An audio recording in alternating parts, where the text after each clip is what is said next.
Isang mapagpalang araw po sa ating lahat. Welcome back po sa ating 365 Daily Devotion with Pastor Asama po. So, ang topic po natin for today is ano ang kahulugan ng Lord and Savior? At may concept po ito na evangelism. Evangelism is the proclamation of the gospel to unbelievers. The word comes from the Greek evangelism, which means to announce good news.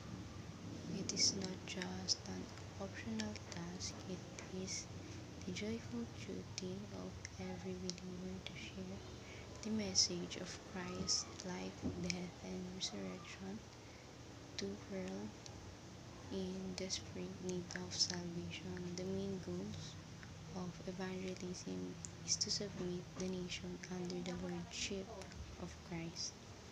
So, makita po natin ito sa 2 Peter chapter 1 verse 11. For in this way, there will be richly provided for you an entrance into the eternal kingdom of our Lord and Savior Jesus Christ. Sa Tagalog po, sapagkat sa ganitong paraan ay masigana ibibigay sa inyo ang pagpasok ng walang hanggang kaharian ng ating Panginoon at tagapagligtas na si Jesucristo. Ngayon naman po, share ko po yung mga natutunan ko sa naging topic natin for today. Simulan po natin sa teaching na ibinigay po sa atin.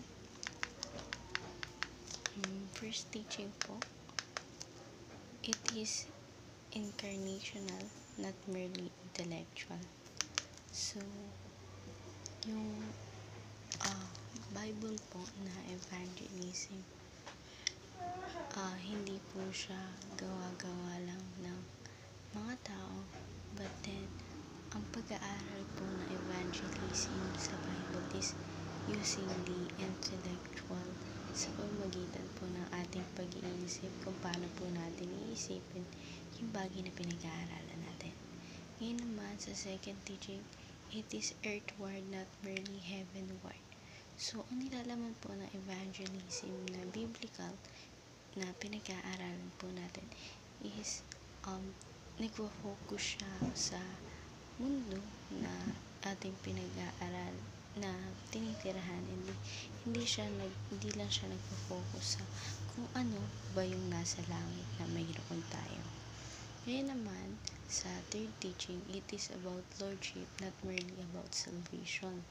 So, ayun naman po yung, ang tinuturo naman po dito is yung kung paano mamuhay si Kristo, kung ano ang buhay ni Kristo, at hindi kung paano makukuha yung salvation, hindi kung paano tayo tinuturuan sa salvation na mayroon tayo.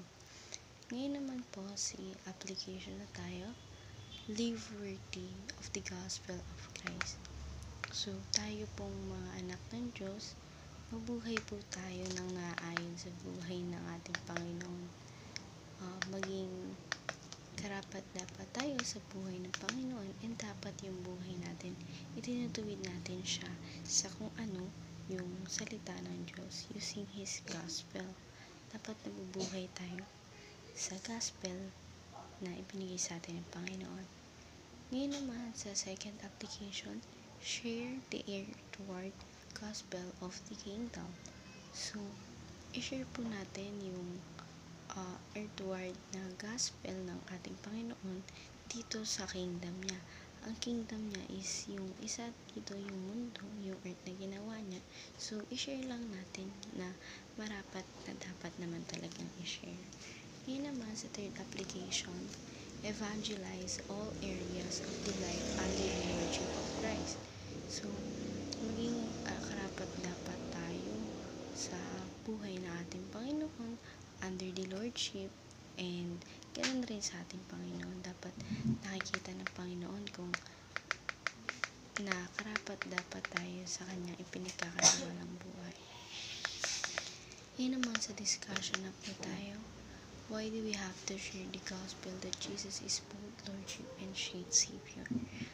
For me, dapat natin i-share yun dahil ayun naman yung katotohanan na marapat dapat Panginoong Jesucristo ay ang ating Panginoon, ganun na rin na siyang ating tagapagligtas. So, marapat-dapat lang na dapat i-share natin yung bagay na yun at hindi natin ipinapansarili lamang. So, ayun lamang po for our today's discussion. Thank you for watching.